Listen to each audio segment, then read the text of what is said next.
Assalamualaikum warahmatullahi wabarakatuh. Bagaimana lur kabarnya? Semoga baik-baik saja. Kembali lagi lur dengan saya Jakarta Flasher. Dan alhamdulillah hari ini saya dapat kerjaan iPhone 6s Plus ya lur. Kondisinya tidak bisa dicas ya lur. Dan saya mau buka ternyata bautnya sudah nggak ada ya di bagian bawah ini. Coba kita langsung buka saja dulu handphonenya, buka pelan-pelan, jangan sampai LCD-nya pecah ya lor. Kita buka perlahan-lahan seperti ini. Tetot, akhirnya sudah terbuka. Dan untuk kasus HP-nya katanya tidak bisa dicas ya. Coba kan saya cek-cek terlebih dahulu.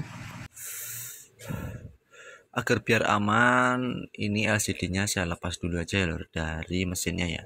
Takutnya fleksibelnya robek kalau saya buka tutup LCD-nya. Sekalian saja saya buka LCD-nya dan kita buka dulu tutup kaleng penutup di fleksibel LCD dan touchscreen-nya ini ya. Nah, kita buka pelan-pelan dan hati-hati ya untuk iPhone ini biasanya agak ribet. Apa salah bilang ribet karena ini bautnya kecil-kecil dan berbeda-beda ya. Ada yang pendek, ada yang kecil, ada yang sedang, ada yang baut biasa, ada yang baut segitiga, bintang. Makanya ribet ya iPhone itu ya. Bikin ribet ini handphone ini, dari baut aja bikin ribet ya. Ini coba nanti langsung saja akan saya ganti fleksibel casnya satu set seperti ini ya lor. Karena ini tidak bisa dicas dan kata pemiliknya pun HP-nya kemarin masih normal-normal saja dan terakhir tinggal sisa 10% tidak bisa dicas ya. Kemungkinan ini ada kerusakan di konektor chargernya ya.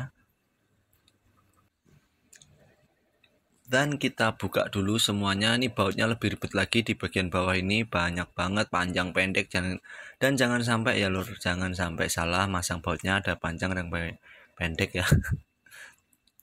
Dan dimensi bautnya ini ada yang lebar, ada yang kecil. Aduh ribet ini iPhone tuh bikin ribet, kesel saya sebenarnya sama iPhone ini ya. Kenapa bautnya dibedain ya? Nggak disamain aja biar gampang gitu ya Android yang lain.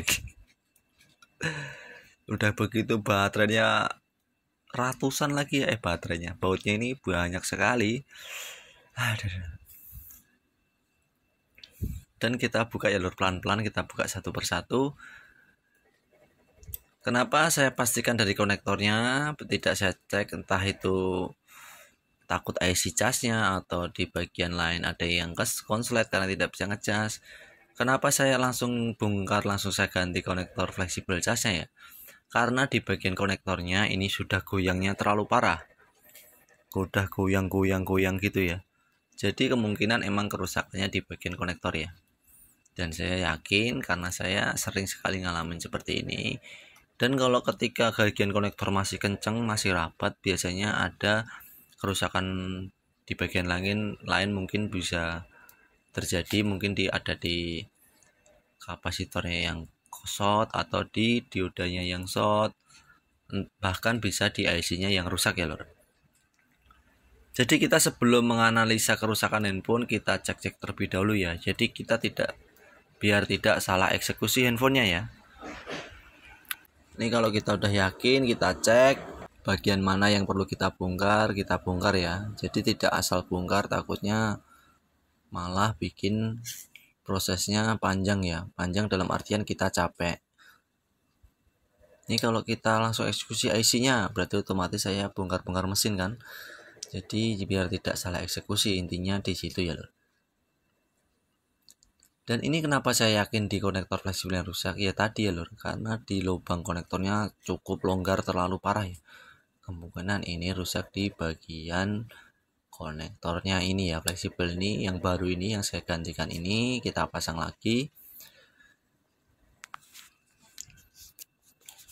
Karena umur juga ya namanya konektor setiap hari kita colok, jadi untuk 2 tahun 3 tahun ke depan kemungkinan rusak itu sudah biasa ya. Kayak baterai baru kadang-kadang setahun udah ganti ya, karena tergantung pemakaian manusianya ya lor. Kalau manusianya bisa bener pakai baterainya, ngecasnya kemungkinan baterainya bisa awet lama, tidak kembung. Kalau asal dicas sambil dimainin ya mungkin cepet rusak seperti itu ya. Sama juga dengan konektor cas ini, kenapa rusak ya kemungkinan ya sambil dimainin, dicas ya seperti itu ya. Sebenarnya kalau pengen awet apa-apa kalau ngecas handphone itu ya harus ditinggal, dicas, ditinggal, jangan dimainin seperti itu. Tapi kalau untuk zaman sekarang saya rasa tidak mungkin ya. Karena sejam tidak megang handphone rasanya udah bahkan bertahun-tahun ya tidak megang handphone ya. Apalagi anak-anak zaman sekarang ya loh, ama handphone itu tidak bisa lepas ya. Dan ini udah saya mulai buat ulang lagi, saya pasangkan, jangan sampai lupa salah baut jalur. Dan saya bilang ini bautnya beda-beda, ada yang panjang, ada yang pendek. Kita rangkai semuanya biar jadi kesatuan yang utuh lagi, jangan sampai tidak ada yang tidak dipasang ya. Karena banyak sekali saya jumpai di tipe-tipe iPhone ini banyak komponen yang tidak dipasang ya lor. Contohnya penutup kaleng di baterainya, penutup kaleng di fleksibel LCD-nya itu sering hilang ya lor.